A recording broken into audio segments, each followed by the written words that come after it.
Ukraine पर रूस के हमले जारी हैं और जारी है हलाकत व तबाही का सिलसिला भी। लाखों अफराद बेघर हो गए हैं, लोगों को मुश्किलों का सामना करना पड़ता है। दूसरी जानिब यूक्रेन के सदर व्लादिमीर ज़ेलेंस्की ने अज़ाइम बुलंद है और हर तरह की कुर्बानी देने को तैयार है।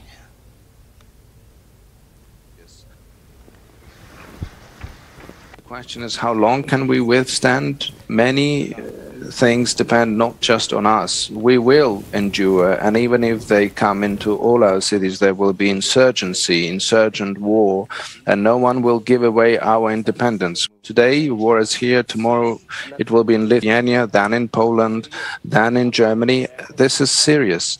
United States is far away, but in recent days, I do feel that United States are closer to us.